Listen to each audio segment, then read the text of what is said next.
قد كفاني علم ربي من سؤالي واختياري. هريرة رضي الله عنه أن رجلا قال للنبي صلى الله عليه وسلم أوصني، قال لا تغضب، فردد مرارا قال لا تغضب.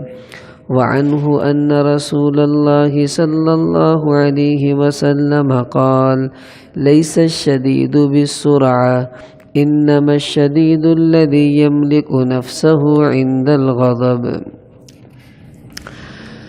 حضرت ابو ہریرہ رضی اللہ تعالی عنہ سے روایت ہے کہ ایک آدمی نے نبی کریم صلی اللہ علیہ وسلم سے عرض کیا کہ مجھے کوئی وصیت فرما دیجئے، تو آپ صلی اللہ علیہ وسلم نے ارشاد فرمایا کہ تم غصہ مت کیا کرو۔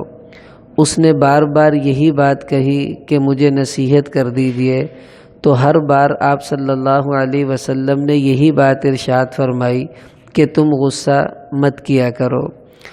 اور ایک دوسری حدیث میں حضرت ابو ہریرہ رضی اللہ تعالیٰ عنہ فرماتے ہیں کہ آپ صلی اللہ علیہ وسلم نے ارشاد فرمایا کہ پہلوان وہ نہیں ہے جو کسی دوسرے کو نیچے گرا دے، بے شک پہلوان تو وہ انسان ہے جو غصے کی حالت میں اپنے آپ پر قابو پا لے۔ آج ہمارا موضوع امام زین العابدین رحمۃ اللہ علیہ اور ان کی برداشت عفو درگزر کے بارے میں ہے۔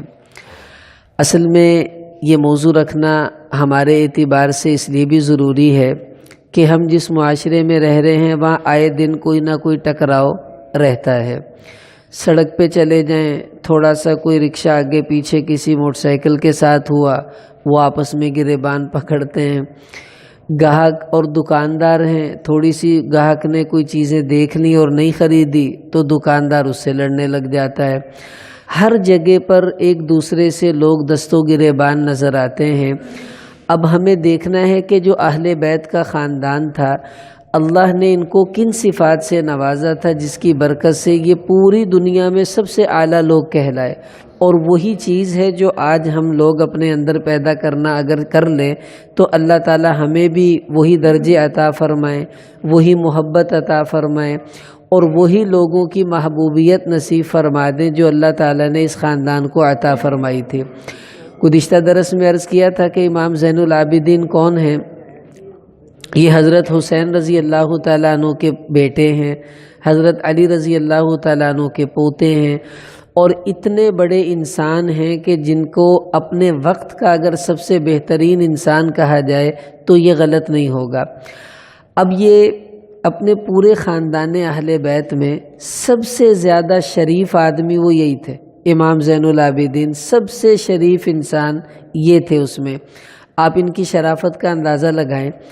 یہ حج کے لیے گئے تو مکہ سے مدینہ سے مکہ، مکہ سے مدینہ، یہ جانے کا 16 دن کا سفر، آنے کا 16 دن کا سفر، 32 دن یہ ہو گئے، اور پھر وہاں مکہ میں بھی کچھ وقت گزرا ہے، 10 دن گزرے ہوں، 15 دن گزرے ہوں۔ اب یوں سمجھ لیں کہ 1.5 مہینے کا یہ سفر گزرا ہے۔ جس اونٹ پر بیٹھ کر گئے ہیں اسی پر واپس آئے ہیں۔ پورے 1.5 مہینے کے سفر میں ایک مرتبہ بھی اونٹ کو ایک چھڑی بھی انہوں نے نہیں ماری۔ اب آپ اندازہ لگائیں، ہمارے ہاں یہ ریڑی والے ایک چوک سے اگلے چوک تک گدھے کو 10 ڈنڈے مار چکے ہوتے ہیں، اور انہوں نے 1.5 مہینے میں ایک چھڑی بھی اس کو نہیں ماری۔ یہ ہے اندر کی شرافت۔ اب دیکھیں ان کی اندر کی شرافت کیا ہے۔ گھر سے نکلتے تو آسمان کی طرف منہ اٹھاتے اور یہ کہتے کہ یا اللہ، اب میں باہر جا رہا ہوں، ہو سکتا ہے مجھے کوئی گالی دے، ہو سکتا ہے مجھے کوئی دھکا دے، ہو سکتا ہے مجھے کوئی برا کہے، تو جو بھی مجھے کچھ کہے گا اس وقت ہو سکتا ہے مجھ سے دیر ہو جائے معاف کرنے میں۔ اے میرے مالک، میں ابھی سب لوگوں کو پہلے ہی معاف کر دیتا ہوں، ایڈوانس معافی، کہ مجھے کوئی گالی دے اس وقت نہیں، میں اسے ابھی معاف کر دیتا ہوں۔ اب بتائیں اس سے بڑا کوئی شریف آدمی ہوگا؟ یہ جب کربلا کے میدان میں سب مرد شہید ہو گئے، یہ اکیلے بچے تھے، اس وقت ان کی عمر 23 سال تھی، تو بیماری کی وجہ سے ان کو چھوڑ دیا گیا تھا، تو اب ان کو کربلا سے کوفہ لے جایا گیا، وہاں ابن زیاد کے دربار میں جب یہ پہنچے تو اس نے ان کو دیکھا تو یہ بیمار تھے، تو بیماری کی حالت میں آہستہ آہستہ ان کے پاس پہنچے تو وہ کہنے لگا تمہارا نام کیا ہے؟ کہنے لگے میرا نام ہے علی بن حسین، حسین کا بیٹا علی ہوں۔ تو وہ کہنے لگا وہ تو قتل ہو گیا تھا۔ تو کہنے لگے کہ نہیں، وہ قتل نہیں ہوا تھا، وہ میرا بھائی تھا، اس کا نام بھی علی تھا، وہ علی اکبر تھا اور یہ علی اصغر تھے۔ تو کہنے لگے کہ وہ میرا بھائی تھا، وہ قتل ہو گیا تھا، اس کو لوگوں نے قتل کر دیا تھا، میں بچ گیا ہوں۔ تو ابن زیاد کہنے لگا کہ اس کو لوگوں نے قتل نہیں کیا، اسے اللہ نے قتل کیا، وہ تھا ہی اس قابل۔ اب یہ خاموش ہو گئے۔ اب دیکھو اس موقع پر غصہ آتا ہے، آدمی جواب دیتا ہے لیکن یہ چپ۔ وہ کہنے لگا کہ بولتے کیوں نہیں؟ انہوں نے آگے سے قرآن کی 2 آیتیں پڑھی۔ ایک آیت پڑھی اللہ یتوفی الانفس حین موتیہا، کہ جن لوگوں کو بھی موت آتی ہے انہیں اللہ ہی مارتا ہے۔ دوسری آیت پڑھی وما کان لنفس ان تموت الا باذن اللہ، کہ جب بھی کوئی مرتا ہے تو اللہ کے حکم ہی سے مرتا ہے، اپنی مرضی سے کوئی نہیں مرتا۔ مطلب یہ کہ اسے اللہ نے نہیں مارا، سارے لوگوں کو اللہ ہی مارتے ہیں، مارنے والے تو وہ لوگ تھے۔ تو یہ کہنے لگا کہ اچھا تو بھی اب انہی لوگوں میں ہے جن کو اللہ قتل کریں گے، اور اس کے قتل کا حکم دے دیا۔ امام زین العابدین کہنے لگے ٹھیک ہے مجھے مار دو، مجھے کوئی غم نہیں ہے، حسین کا بیٹا مرنے سے کیسے ڈر سکتا تھا؟ تو کہنے لگے ایک کام کرو، یہ میرے خاندان کی عورتیں ہیں، اب ان کو مدینہ تک پہنچانے کے لیے کوئی شریف آدمی مقرر کر دینا جو حفاظت سے ان کو باعزت وہاں پر لے جائے۔ اس کو تھوڑا ترس آ گیا، کہنے لگا چلو کسی کو کیا بھیجنا، تو ان کے ساتھ چلا جا۔ یوں اس کو قتل کروانے سے پھر وہ باز آ گیا، اللہ پاک نے ان کی حفاظت فرمائی۔ اب آپ ان کی عفو درگزر کا اندازہ لگائیے۔ آپ یقین کریں یہ ایک آدمی اگر ہم صرف انہی کو فالو کر لینا، ہماری پوری زندگی اتنی پرامن ہو جائے گی، اتنی پرامن ہو جائے گی کہ ہمیں کسی سے الجھنے کی ضرورت نہیں پیش آئے گی۔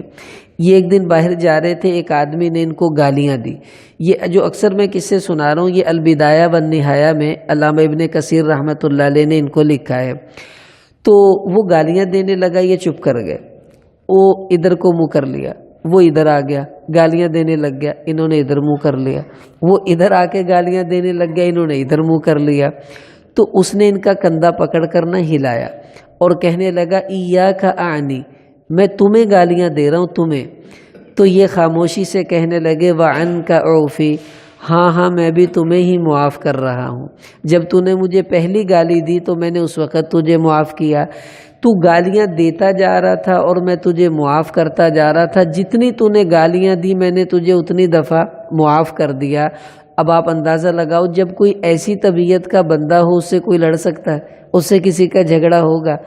ایک دن باہر نکلنے لگے تو ایک آدمی نے ان کو بڑا سخت سست کہا، تم ایسے ہو، تم بے حیا ہو، تمہیں شرم نہیں آتی، کیا جو اس کے منہ میں آیا اس نے کہا۔ یہ اس کے پاس چلے گئے اور اس سے جا کر کہنے لگے بھائی بات سنو، ان بینی و بین النار عقبہ، میرے اور دوزخ کے درمیان میں ایک بہت بڑی گھاٹی ہے، پل صراط، اگر تو میں اس گھاٹی سے گزر گیا تو تم مجھے جتنی مرضیاں گالی دیتے رہو، مجھے تمہاری کسی گالی کی کوئی پرواہ نہیں ہے، کیونکہ مجھے جنت مل گئی، مجھے اور کیا چاہیے۔ اور اگر میں اس گھاٹی سے نہ گزر سکا اور وہیں مر گیا اور دوزخ میں کٹ کر گر گیا تو پھر تم جو کچھ مجھے کہہ رہے ہو اس سے بھی زیادہ کا میں مستحق ہوں، مجھے اور گالیاں دے لو، کیونکہ جو بندہ دوزخ میں جائے اس کو جتنا مرضی برا کہہ لو، وہ کون سا کوئی کم ہے۔ پھر اس آدمی سے کہنے لگے میری بات سنو، اگر میرے متعلق آپ کو کوئی کام ہو تو مجھے بتائیے، مجھے خوشی ہوگی میں آپ کے کسی کام آ جاؤں۔ تو وہ شرمندہ ہو گیا اور کہنے لگا کہ نہیں، خاندان رسول کے اخلاق ایسے ہی ہونے چاہیے جیسے آپ کے ہیں، کہ میں آپ کو کچھ کہہ رہا ہوں اور آپ الٹا مجھے کہہ رہے ہیں کہ کوئی کام ہو تو میرے لائق خدمت ہو تو بتائیں۔ یہ ہوتے ہیں اصل اخلاق والے لوگ۔ یہ ایک دن گزر رہے تھے تو ایک آدمی نے ان سے آ کر کہا کہ علی بات سنو۔ کہنے لگے ہاں۔ اس نے کہا وہ آپ کو فلاں آدمی بہت گالیاں دے رہا ہے، بڑا برا بھلا کہتا ہے، اور چلیے میرے ساتھ ابھی اس کی خبر لیتے ہیں۔ کہنے لگے اچھا مجھے برا کہتا ہے؟ اس نے کہا ہاں۔ کہنے لگے آؤ میرے ساتھ چلو۔ وہ سمجھ رہا تھا بھی جا کے مکہ ماریں گے، تھپڑ ماریں گے، کچھ کہیں گے۔ اس کے پاس چلے گئے اور جا کر کہا مجھے پتہ چلا ہے آپ نے مجھے کچھ برا کہا ہے اور مجھے گالیاں دیتے ہیں۔ وہ کہنے لگا ہاں میں آپ کے بارے میں ایسے ہی کرتا ہوں۔ تو کہنے لگے میں تم سے لڑنے نہیں آیا، میں صرف ایک پیغام دینے آیا ہوں۔ وہ کیا ہے؟ اگر تو جو کچھ تم نے کہا وہ سچ ہے تو ادعو اللہ ان یغفر لی، تو میں اللہ سے دعا مانگتا ہوں اللہ مجھے معاف فرما دے۔ اور جو کچھ تم نے کہا اگر وہ جھوٹ ہے فادعو اللہ ان یغفر لک، پھر میں اللہ سے دعا مانگتا ہوں اللہ تمہیں معاف فرما دے۔ یہ کہہ کر وہاں سے چل پڑے۔ اب آپ اندازہ لگائیں، ہمیں کوئی بندہ کہے او چورا، او چوٹھیا، اس قسم کی کوئی بات کہے تو کیا ہم میں اتنا حوصلہ ہے کہ ہم اس سے جا کر یہ کہیں کہ بھائی اگر تم سچ کہہ رہے ہو تو اللہ مجھے معاف فرما دے، اگر تم جھوٹ کہہ رہے ہو تو جاؤ اللہ تمہیں معاف فرما دے۔ اس طرح جو بندہ رہنے والا ہو بتاؤ اس سے کوئی کیا لڑے گا، اس سے کسی کا کیا جھگڑا ہوگا۔ اب یہ اہل بیت ہمیں زندگی گزارنا سکھا رہے ہیں کہ تم جس معاشرے میں رہ رہے ہو یہاں جھگڑے ہیں، لڑائیاں ہیں، آپس میں گالی گلوچ ہے، لیکن چپ کر کے نیچے منہ کر کے اس طرح رہنا سیکھ لو۔ یہ کر لو گے تو تمہارا حشر اللہ اہل بیت کے ساتھ فرما دیں گے۔ اہل بیت کے اخلاق تو بھائی ایسے ہی ہونے چاہیے۔ یہ ایک دن مسجد سے نماز پڑھ کے باہر نکلنے لگے، سیڑھیوں پر ایک آدمی کھڑا تھا اور اس نے ان کو کچھ بہت ہی بری باتیں کہیں۔ ان کے کچھ خدام ساتھ تھے تو انہوں نے اس بندے کو پکڑنے کے لیے لپکے تو امام زین العابدین کہنے لگے ٹھہر جاؤ، کچھ نہیں کہو، ہٹ جاؤ۔ اس کے پاس جا کر کہنے لگے ما ستر اللہ عنک من عیوبنا اکثر، کہ دیکھو بھائی تم نے مجھے جتنی برائیاں میری بیان کی ہیں نا وہ تو تھوڑی سی ہیں، اور جو میری بہت ساری برائیاں ہیں وہ تو اللہ نے تمہیں بتائی نہیں، وہ چھپا رکھی ہیں، وہ پردے میں ہیں۔ مطلب یہ کہ تم نے مجھے جتنا برا کہا میں اس سے بھی زیادہ برا ہوں۔ الگ بات ہے اللہ نے وہ برائیاں چھپا دی، پردے میں رکھ دی، تمہیں ان کا پتہ نہیں چلا۔ پھر کہنے لگے میری بات سنو، اگر تمہیں کوئی کام مجھ سے ہو تو مجھے ضرور بتانا، میں تمہارا کوئی کام کروں گا، مجھے خوشی ہوگی۔ پھر ایک چادر انہوں نے اوڑھی بھی تھی، وہ چادر اتاری اور اتار کر اس کو کہا یہ تم لے لو، تم پہنو گے مجھے زیادہ اچھی لگے گی۔ پھر اپنے خادم سے کہا کہ اس کو 1000 درہم ہدیہ دے دو۔ 1000 درہم پتہ کتنے بنتے ہیں؟ ہمارے پاکستان کے 2 لاکھ روپے بنتے ہیں۔ کا 2 لاکھ اس کو ہدیہ دے دو۔ اس نے وہ سارے پیسے بھی اس کو ہدیہ دیے، چادر بھی انہوں نے دے دی۔ وہ آدمی شرمندہ ہو کر نیچے بیٹھ گیا اور کہنے لگا میں گواہی دیتا ہوں تو واقعی اللہ کے نبی کے خاندان کا چشم و چراغ ہے، کیونکہ حضور کی عادت یہ تھی کہ جو جتنا ظلم کرتا تھا اللہ کے نبی اس سے اتنا اچھا سلوک کرتے تھے۔ اور میں تمہیں گالیاں دے رہا ہوں، میں تمہیں برا کہہ رہا ہوں اور تم مجھے چادر بھی دیتے ہو، مجھے پیسے بھی ہدیے میں دے رہے ہو، اور الٹا کہہ رہے ہو کوئی کام ہو تو بتانا، میں تمہارا کام کروں گا، مجھے خوشی ہوگی۔ اب بتاؤ ایسے اخلاق کیا آج میں اور آپ کہیں سے لا سکتے ہیں؟ نہیں، لیکن یہ پیدا کرنے کی کوشش ہمیں کرنی چاہیے۔ جو کوشش کرے گا اللہ اس میں یہ پیدا کر بھی دیں گے۔ مشکل کام نہیں ہے، بس کوشش کرنے سے اللہ یہ سب چیزیں آدمیوں میں پیدا کر دیتے ہیں۔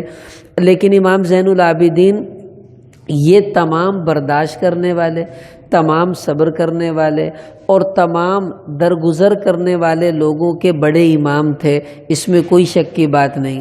آپ اندازہ لگائیے، ایک مرتبہ یہ وضو کر رہے تھے، ان کی باندی لوٹے سے وضو کروا رہی تھی تو اس کے ہاتھ سے لوٹا چھوٹ گیا۔ اب وہ مٹی کا لوٹا نیچے گرا، ٹوٹا اور ایک ٹکڑا ان کے ماتھے پر لگا، زخم ہو گیا۔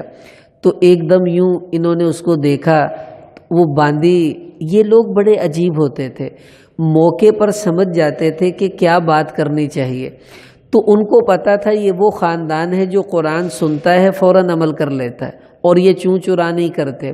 تو باندی نے فوراً قرآن کی ایک آیت پڑھی وَالْكَاظِمِينَ الْغَيْظَ، جس کا ترجمہ ہے ایمان والے لوگ وہ ہوتے ہیں جو غصے کو پی جانے والے ہوتے ہیں۔ تو ایک دم نیچے سر جھکا کر کہنے لگے قَزَمْتُ، ٹھیک ہے میں نے غصہ پی لیا۔ پھر اس نے اگلا حصہ پڑھا وَالْعَافِينَ عَنِ النَّاسِ، ایمان والے وہ ہوتے ہیں جو لوگوں کو معاف کر دیا کرتے ہیں۔ تو کہنے لگے قد عفوت عنک، جا پھر میں نے تجھے معاف کر دیا۔ پھر اس نے اگلا حصہ آیت کا پڑھ دیا، واللہ یحب المحسنین، اللہ تعالیٰ احسان کرنے والوں کو پسند کرتے ہیں۔ کہنے لگے جا پھر میں نے تجھے آزاد کر دیا، اب تو آزاد ہے۔ سنتے جاتے، عمل کرتے جاتے، اور آج ہمارا کوئی خادم بیچارہ اس قسم کا کوئی معاملہ کر دے تو دیکھو پھر اس کے ساتھ کیا برا سلوک ہوتا ہے۔ اب یہ اہل بیت ہمیں سکھا رہے ہیں زندگی یوں گزارا جاتی ہے۔ اب دیکھو جو حدیث پڑھی، حضور علیہ السلام نے کیا فرمایا، پہلوان وہ نہیں ہے جو کسی کو اٹھا کر زمین پر دے مارے، پہلوان وہ ہے جو غصے میں اپنے آپ کو قابو کر لے۔ ہن جندے کو اپنا آپ نہیں سنبھالیا جاندا، وہ کی پہلوان دوجا نو ٹا لیا، اپنا آپ ٹایا نہیں جاندا۔ اپنے آپ کو قابو کرنا یہ سب سے بڑا اہم معاملہ ہے۔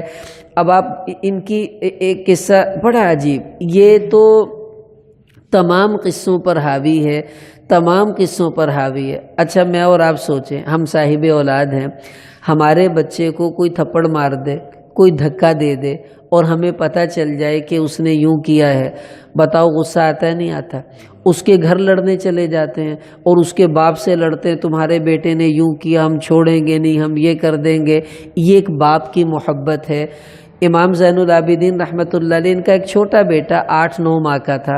اب 8-9 ماہ کا بچہ کتنا معصوم ہوتا ہے، اب اس کو کھلا رہے ہیں، پیار کر رہے ہیں۔ اسی دوران کچھ مہمان آ گئے، انہوں نے خادم سے کہا جاؤ سالن گرم کر کے لاؤ مہمانوں کے لیے۔ وہ چلا گیا، اس نے ابلتی ہوئی ہنڈیا شوربے والی وہ اٹھا کے لا رہا ہے۔ اب ظاہر انسان ہے تو وہ ہنڈیا اس کے ہاتھ سے چھوٹ گئی۔ اب وہ جوں ہی چھوٹی وہ بچے کے اوپر، اب 8-9 ماہ کا بچہ وہی تڑپ کے چند منٹوں کے اندر مر گیا۔ اب یہ وہ وقت ہے یقین کریں جس میں گردن اتار دی جائے، قتل کر دیا جائے۔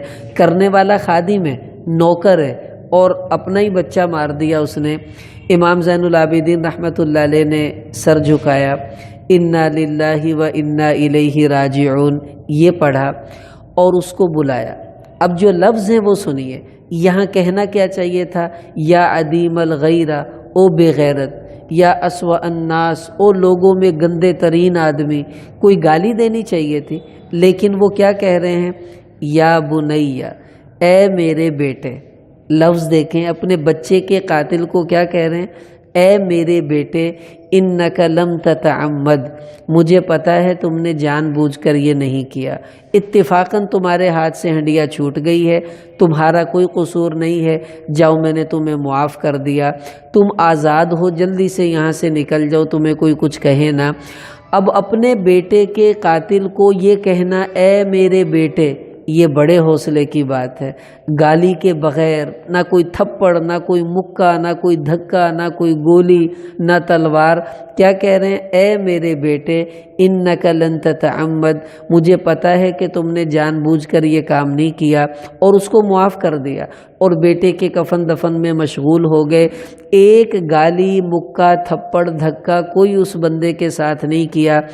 آپ بتائیں اتنا بڑا جگر کس کا ہو سکتا ہے؟ یہ حسین کے بیٹے کا ہو سکتا ہے کہ حسین رضی اللہ عنہ نے اپنا پورا خاندان اپنی آنکھوں کے سامنے کٹا ہوا دیکھا ہے میدان کربلا میں۔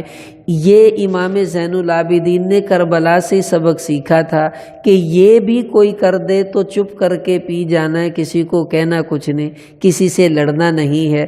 اب دیکھو میرے محترم عزیزو، میں اور آپ سوچیں، اللہ کی قسم ہم لوگ تو ایسے ہی بفر جاتے ہیں، تھوڑی سی بات کے اوپر اتنا لڑ بیٹھتے ہیں، حالانکہ بات کچھ بھی نہیں ہوتی، اور کہاں سے کہاں بات کو پہنچا دیا جاتا ہے۔ اگر میں اور آپ ہم سب یہ نیت کر لیں کہ آج کے بعد، ہمارے ایک استاذ فرماتے تھے بیٹا ریت بن کر رہو، پتھر بن کر نہ رہو۔ ہم نے پوچھا جی مطلب کیا ہے؟ فرمانے لگے کہ ریت کے اوپر اگر تم پوری بالٹی بھی پانی کی گرا دو گے، وہ پی جائے گی، کسی کو نہیں بتائے گی کہ کتنی تھی، کوئی شکایت نہیں۔ اور پتھر کے اوپر ایک قطرہ بھی پانی کا گرتا ہے، وہ سارے نو دسدا ہے، ویکھو جی، اے ویکھو جی، وہ جب تک خشک نہیں ہوتا وہ پڑا رہتا ہے۔ فرمانے لگے بیٹا ریت بن کر رہنا سیکھو، کہ جو ظلم زیادتی ہو ایسے اندر پی جاؤ، کسی کو پتہ ہی نہ چلے کیا کچھ اس نے برداشت کیا ہوا ہے۔ اور اگر پتھر بنو گے تو کسی کا یوں دیکھنا بھی برداشت نہیں ہوگا، گالی تو بہت دور کی بات ہے، دھکا تو بڑی دور کی بات ہے۔ اس لیے بھائی اب یہ سبق اہل بیت ہمیں دے کر گئے ہیں، اب ہم سب نیت کریں آج کے انشاءاللہ آج کے بعد ہم اس کی کوشش شروع کر دیں، اور اللہ کی پیاری سنت ہے جو آدمی کوشش کرتا ہے نا اللہ تعالیٰ اس کی برکت سے اس میں وہ صفت پیدا کر دیتے ہیں۔ ہمارے بزرگ حاجی عبدالوہاب صاحب رحمۃ اللہ علیہ وہ فرمایا کرتے تھے کہ جو آدمی اپنی کسی کمی کو اللہ کے سامنے رکھے، اے میرے اللہ میرے اندر برداشت نہیں ہے، تو میرے اندر برداشت پیدا فرما دے۔ فرمایا جب اپنی کمی کو اللہ سے مانگنا شروع کر دے کہ اللہ اس کو دور کر دے، فرمایا موت سے پہلے اللہ اس کی وہ کمی ضرور دور فرمائیں گے، لیکن انسان کو مانگتے رہنا چاہیے۔ اب یہ حوصلہ برداشت تو بھائی ہمت کی بات ہے۔ مولانا الیاس صاحب رحمۃ اللہ علیہ ان کو ایک مرتبہ کسی نے بیان کے لیے، وہ بھی بزرگ تھے جنہوں نے دعوت دی، انہوں نے کہا دیکھیے میں نے کچھ ڈاکٹروں کو جمع کیا ہے، ان کے پاس بہت تھوڑا وقت ہوتا ہے، وہ اپنا کلینک چھوڑ کے آئیں گے تو آپ وقت پر آ جائیے گا۔ انہوں نے کہا ٹھیک ہے جو ٹائم بتاؤ گے ہم آ جائیں گے۔ تو ان سے انہوں نے بیان کروانا تھا۔ اب ڈاکٹروں کو ٹائم دے دیا مثلا 9 بجے کا، خادم سے کہا کہ تم جاؤ اور حضرت کو کہہ دو کہ 9 بجے ڈاکٹر آ جائیں گے تو آپ 9 بجے سے پہلے تشریف لے آئیے گا۔ اس خادم نے کہا بھی جیسے ہمارے آج کل ہوتا ہے کہ دعوت ولیمہ 9 بجے اور 12 بجے بھی جاؤ تو ابھی برتن نہیں لگے ہوتے، کوئی لوگ سمجھتے ہی نہیں ہیں۔ تو کہا کہ اس نے سوچا بھی حضرت نیک آدمی ہے، ایسی انتظار کرنا پڑے گا، کہاں ڈاکٹر 9 بجے آئیں گے۔ اس نے اپنی طرف سے جا کے کہہ دیا حضرت 10 بجے آپ تشریف لے آئیے گا، 10 بجے بیان ہوگا۔ انہوں نے کہا ٹھیک ہے۔ اب یہ اپنے حساب سے 10 بجے پہنچے، ڈاکٹر 9:30 بجے آ گئے۔ اب سب انتظار کر رہے ہیں، اس زمانے میں فون تو ہوتے نہیں تھے بھی فون کر کے بلا لیا جائے۔ اب وہ انتظار کر کر کے 9:30 بجے سب ڈاکٹر چلے گئے۔ بھئی اب تو پتہ نہیں وہ آئیں گے کہ نہیں آئیں گے۔ اب جنہوں نے بلایا تھا ڈاکٹروں کو ان کو بڑا غصہ آیا کہ یہ انہوں نے میرے ساتھ کیا کیا، مجھے وقت کا کہا اور پھر آئے بھی نہیں۔ اب جو ہی حضرت 10 بجے پہنچے، آتے ہی انہوں نے تو برس پڑے، شرم نہیں آتی، بزرگ بنے پھرتے ہو، یہ تمہارا دین ہے، تمہیں 9 بجے کا ٹائم دیا 10 بجے منہ اٹھا کے آ رہے ہو۔ خوب اس نے سنائی۔ اب مولانا الیاس صاحب رحمۃ اللہ علیہ سمجھ گئے کہ خادم سے غلطی ہوئی ہے، یا اس نے بھول گیا یا جان بوجھ کے کہا۔ اب جو حضرت کے ساتھ تھا نا اس کو پتا تھا کہ خادم نے 10 بجے کا ہے، بندہ 9:30 بجے تک ہی جانا۔ وہ بولنے لگا، حضرت نے اس کا بازو دبا دیا، چپ کر جاؤ۔ جب وہ خوب غصے ہو لیا، وہاں ریاض فرمانے لگے اچھا بھئی اب کے تو غلطی ہوگی، آئندہ ایسا نہیں کریں گے، وقت پہ ہی آویں گے، یہ کہہ کر وہاں سے واپس آ گئے۔ اب وہ ساتھ والا کہنے لگا حضرت یہ کیا بات ہے، غلطی اس کی، قصور اس کا، اور آپ خامہ خواہ اس سے معذرت کر کے آ گئے۔ اس کو کہا کیوں نہیں کہ تم نے ہمیں ٹائم 10 کا دیا تھا، ہم نے تو 10 بجے ہی آنا تھا۔ وہیں الیاس صاحب رحمۃ اللہ علیہ فرمانے لگے بھئی دیکھو اپنی غلطی مان لینا یہ تو ہر کوئی کر لیتا ہے، اچھا بھی میری غلطی ہے مجھے معاف کر دو۔ فرمایا کسی کی غلطی اپنے سر ڈالنا کمال تو اس کو کہا جاتا ہے۔ اب قصور اس کا ہے، سر اپنے ڈال لیا کہ جی میرے کول ہو گئی ہے۔ اور ہمارا مزاج کیا ہے کہ ہم اپنی غلطی دوسروں کے سر ڈالتے ہیں۔ میرا بیٹا چھوٹا حسین وہ 3 سال کا ہونے والا ہے، تو وہ اس نے پیشاب کر دیا بستر پہ۔ اب اس کی امی آئی، اس نے آ کے پوچھا یہ کس نے پیشاب کیا ہے؟ اب اس کمرے میں میں تھا، میں پڑھ رہا تھا، تو اس نے دیکھا بھی ہون میں کندہ نہ علاوہ، تو کہتا ابو جی نے کیا تو میں نے کہا بھی واقعی یہ مزاج بچپن سے ہی اللہ نے پتہ نہیں ہماری فطرت میں کیسے آ گیا، یہ کہ چھوٹا بچہ بھی اپنی غلطی ماننے کو تیار نہیں ہے، وہ بھی کسی دے پادندہ بھی اس نے یہ کام کیا ہے۔ اور ہم بڑوں کا بھی یہی حال ہے کہ ہم دوسروں پر اپنی غلطی ڈالتے ہیں۔ اب بھئی اخلاق کا اعلیٰ درجہ یہ ہے کہ ہم دوسروں کی غلطیاں اپنے سر ڈالنا سیکھیں کہ یہ میرا قصور ہے۔ ایک ٹرین میں 2 آدمی لڑ پڑے، تو وہ کہتا تیرا قصور ہے، وہ کہتا تیرا قصور ہے۔ ایک آدمی اٹھ کے آیا کہتا بھائی نہیں آپ دونوں کا نہیں، میرا قصور ہے۔ اس نے کہا تمہارا کیسے قصور ہے، تم تو ادھر بیٹھے ہوئے ہو۔ کہنے لگا اصل میں ذکر کر رہا تھا، اور حدیث میں آتا ہے جب بندہ ذکر کرتا ہے تو شیطان وہاں سے بھاگ جاتا ہے۔ تو جب تک میں ذکر کرتا رہا تم آرام سے بیٹھے ہوئے تھے، پھر مجھے نیند آ گئی۔ جب میں سو گیا تو ذکر بند ہوا، شیطان آ گیا۔ اس نے آ کے تمہیں لڑایا تو تم دونوں کا قصور نہیں، میرا قصور ہے، میں سو گیا تھا اس وجہ سے شیطان آیا تو مجھے معاف کر دو۔ وہ دونوں کہنے لگے یار اب ہمیں بھی لڑنا نہیں چاہیے، اب ہم اسی سے ہی معافی مانگتے ہیں تو ہمیں معاف کر دے۔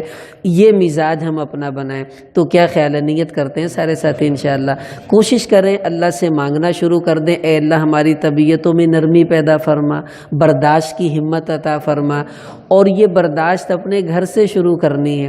بیوی کچھ کہے گی، خاوند ہے جو مرضی اس کو مارے تھپڑ گالی دے، نہیں، برداشت کرنا سیکھو۔ بیوی کے سامنے جو چپ کرنا سیکھ گیا نا، انشاءاللہ باہر بھی سیکھ جائے گا۔ یہ گھر سے ہم نے سیکھنا ہے۔ بچوں کے سامنے برداشت کرنا سیکھیں، استاد ہیں اپنے طالب علموں کی خامیاں دیکھ کر چپ کر جائیں، برداشت کرنا سیکھیں۔ نمازی ہیں تو ایک دوسرے کی کمیاں دیکھ کر برداشت کرنا سیکھیں۔ کہہ دینا کمال نہیں ہوتا، سہ جانا کمال ہوتا ہے۔ یہی اللہ تعالیٰ کو پسندیدہ حالتیں ہیں۔ اللہ تعالیٰ ہم سب کو عمل کی توفیق عطا فرمائے۔